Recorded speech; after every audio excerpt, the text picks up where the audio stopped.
Hello students, let's start today's topic enzyme. What is enzyme? Enzyme is a protein.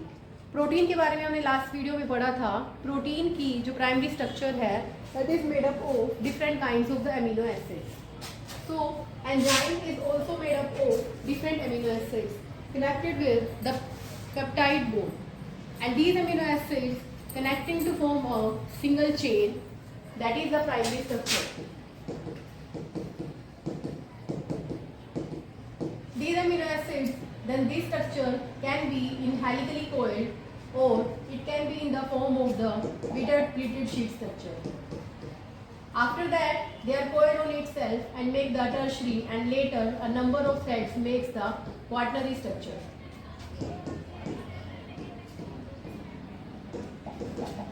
So this is the protein or enzyme. This is the protein or the enzyme having the quaternary structure, in which you can observe enzyme in the form of this structure. So this is an enzyme. यहाँ पर जो आप देख सकते हो कि अलग अलग जो थ्रेड हैं हमारे प्रोटीन के, जो सिंगल थ्रेड थे, अलग अलग शेप्स में आके जब ज्वाइन कर जाते हैं तो बीच में उनके कुछ एरियाज बन जाते हैं जिनको हम क्या कहते हैं, पॉकेट्स कहते हैं. These pockets are the active sites of enzyme, जहां पर हमारा सबस्ट्रेट अटैच होगा.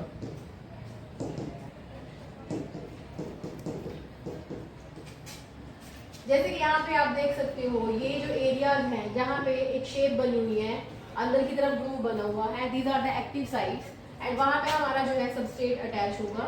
वो सबस्ट्रेट अटैच होने से ही एंजाइम जो है वो काम करता है. किस तरह से काम करता है? It act as a biocatalyst. Biocatalyst that is made up of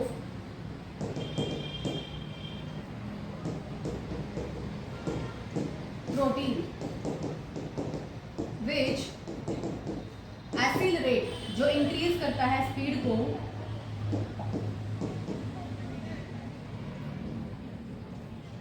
a chemical reaction.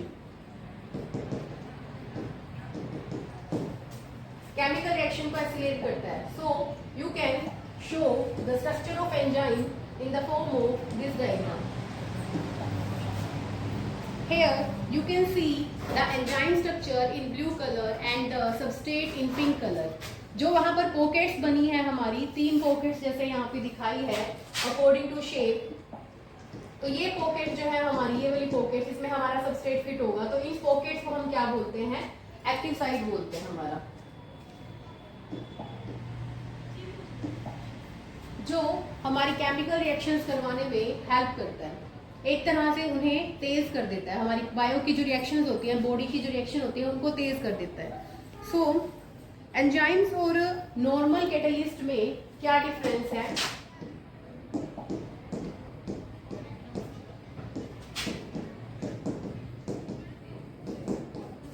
दोनों ही रिएक्शन को एक्सीलरेट करते हैं, बट दोनों में फर्क क्या है कि कैटलिस्ट जो है वो नॉर्मली हाई टेम्परेचर और हाई प्रेशर पे काम करता है.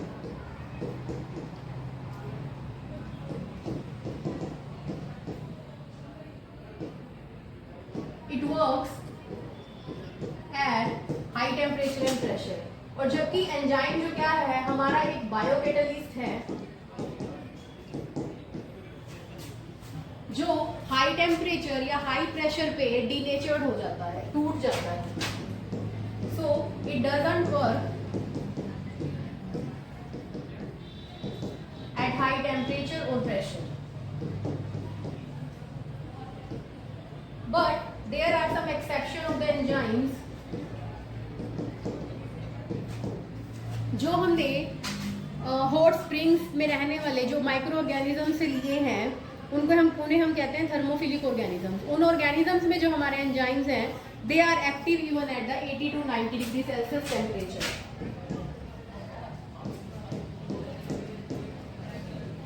Enzymes from thermal stability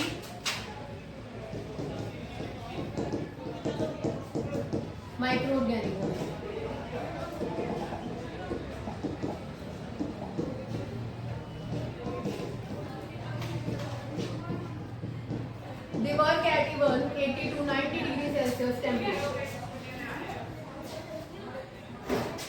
this is the difference between our biocatalyst means enzymes and the normal catalyst in a chemical reaction.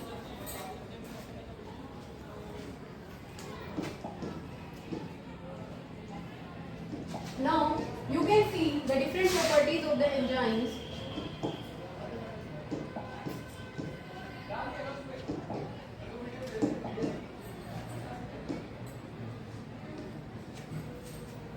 You can see different properties of the enzymes by this slide, like showing the 20 characters of the enzymes, in which enzyme structure is given in the center, which is showing that complete enzyme that is made up of a protein unit and some non-protein parts. तो complete enzyme को हम holo enzyme बोलेंगे और उसमें जो हमारा protein part है that is called apoenzyme. अब इस एंजाइम के जो स्पेशल कैरेक्टर्स हैं वो क्या है? that enzymes are both intracellular and extracellular catalyst. Enzyme जो है वो दोनों है इंट्रासेल्यूलर और एक्स्ट्रासेल्यूलर, दोनों तरह से काम करते हैं. Second, some are the globular proteins and some are the RNA based molecules. Maximum जो है हमारे एंजाइम प्रोटीन के बने होते हैं, but there are sometimes nucleic acid act as the enzyme that is called ribozyme.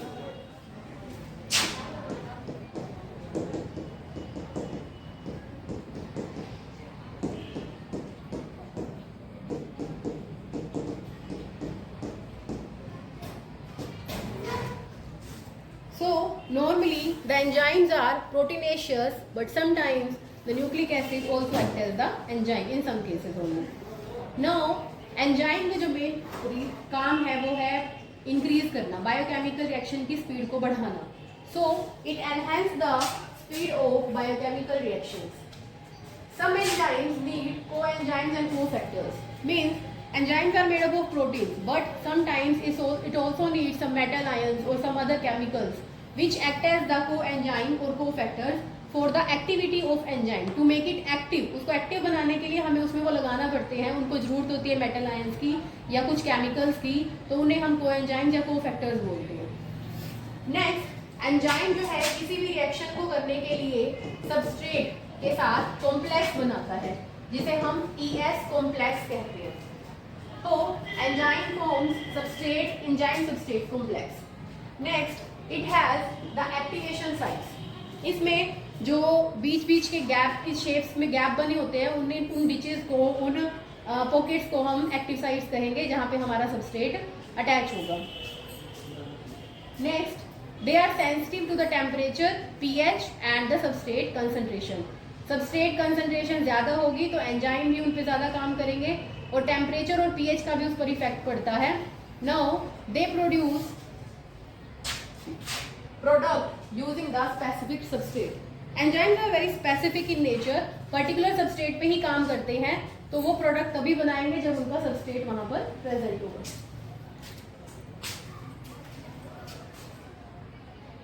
Now enzymes can be recycled and reused. Enzymes are larger than substrate and function can be inhibited by inhibitors. These some proteins which we will see in the next further video. So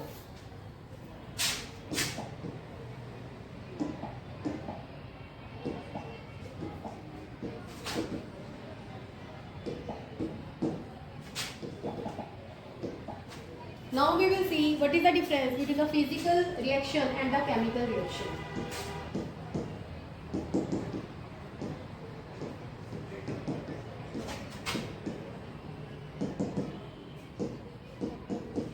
In physical reaction, no bonds are formed or broken.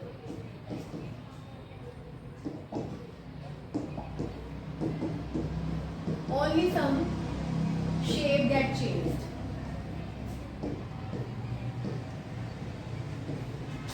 While in chemical reaction, new bonds are formed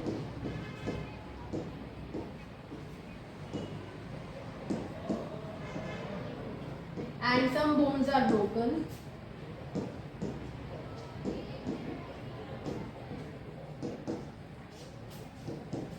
So it is a chemical reaction. It needs energy for the formation of bonds or the breaking of bonds. This energy is called activation energy.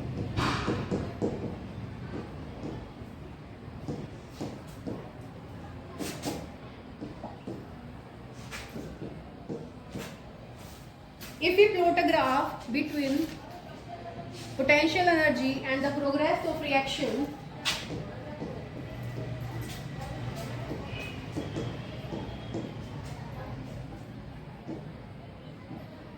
then in a normal reaction, if this is showing the substrate, it needs activation energy. This energy is called activation energy.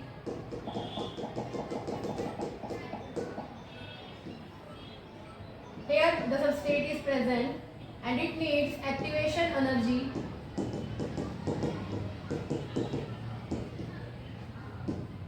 to make the product.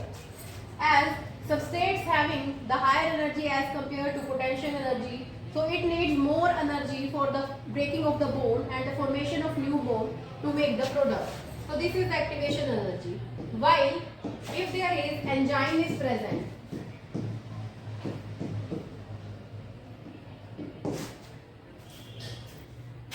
then it needs less amount of energy.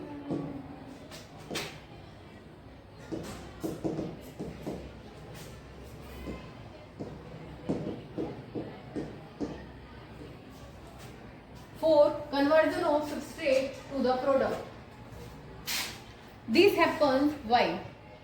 Enzyme की presence में जब enzyme होगा तो हमें कम energy की जरूरत क्यों होती है, और जबकि नॉर्मल जब रिएक्शन हो रही थी तो ज़्यादा एक्टिवेशन एनर्जी चाहिए. किसी भी एंडोथर्मिक रिएक्शन के लिए हमें हीटअप करना पड़ता है, उसे एनर्जी देनी पड़ती है उसको प्रोडक्ट में कन्वर्ट करने के लिए. लेकिन एंजाइम के केस में क्या होता है? In case of enzyme it makes a combined product with substrate.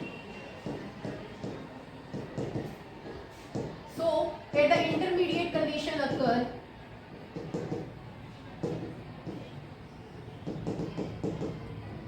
Product बनने से पहले एक बीच की कंडीशन आती है जिसमें एंजाइम जो है सबस्ट्रेट के साथ जुड़ के उनको पास ले आता है और उनके अंदर कुछ बॉन्ड में चेंजेस कर देता है already.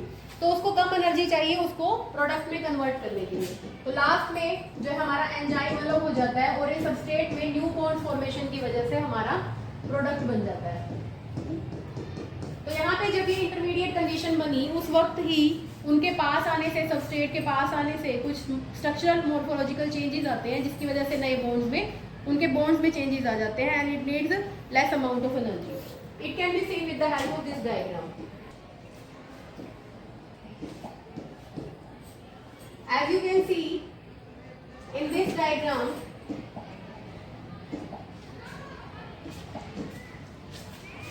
there are two activation sites. तो दो रिएक्टेंट जो हैं वो दोनों एक्टिवेशन साइट पे, एक्टिव साइट्स पे यहाँ पे अटैच हो जाएंगे.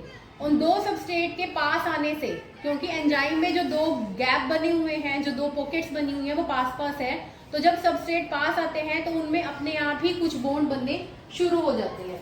तो यहाँ पर हमारे पास जो ये ES कॉम्प्लेक्स बना, हमारा एंजाइम सबस्ट्रेट कॉम्प्लेक्स बना, इसमें देखो यहाँ पे बॉन्ड फॉर्मेशन शुरू हो चुकी है जब वे पास में आए. ठीक है, तो दो सबस्ट्रेट पास में आने पे हमारे पास इनके जुड़ने से हमारा जो है ये तीसरा जो है प्रोडक्ट बन गया.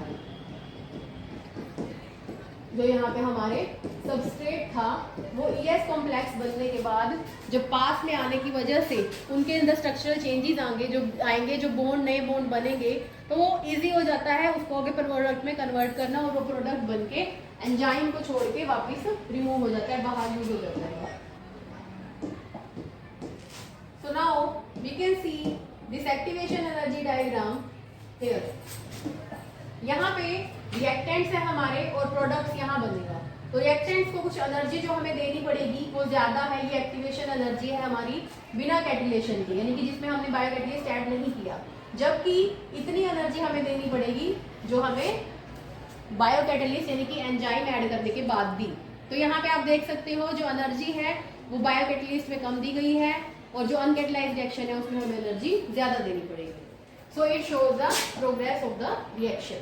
Now we will talk about the inhibition reaction. Inhibition reaction क्या होता है? जब एंजाइम में कुछ जो पॉकेट्स बनी हो उसके लिए सबस्ट्रेट हमारा स्पेसिफिक है, उसी साइज का अटैच होगा, लेकिन अगर सबस्ट्रेट के जैसा दिखता हुआ कोई और केमिकल वहां पर आ जाए, ये हमारा सबस्ट्रेट था, ये केमिकल जो इससे मैच करता है, हमारे सबस्ट्रेट से मैच करता है, तो ये क्या करता है, ये उसकी जगह पे लग के उस एंजाइम को ब्लॉक कर देता है ताकि वो रिएक्शन ना करे। तो इसे हम कहते हैं inhibition reaction.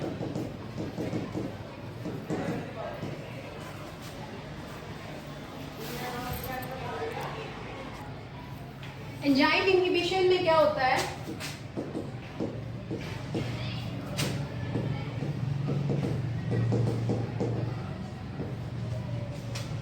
Any chemical that resembles like substrate, कोई भी केमिकल अगर सबस्ट्रेट से मैच करे तो वो हमारे एंजाइम को ब्लॉक कर सकता है और उस एंजाइम की एक्टिविटी को स्टॉप कर देगा। This is called inhibition.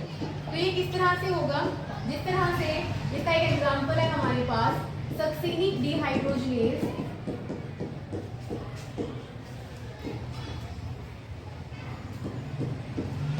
जो एंजाइम है ये वर्क करता है सक्सिनिक एसिड के साथ, ये हमारा सबस्ट्रेट है, बट इसकी जगह अगर यहाँ पर मैलोनेट आ जाए, ये हमारे एंजाइम से अटैच हो जाएगा बिकॉज दे रिजेंबल, और it blocks the enzyme activity.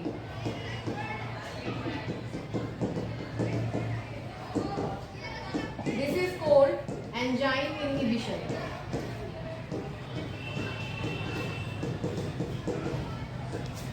So आज के लिए इतना, नेक्स्ट लेक्चर में कंटिन्यू करेंगे हम एंजाइम्स के बारे में। Thank you.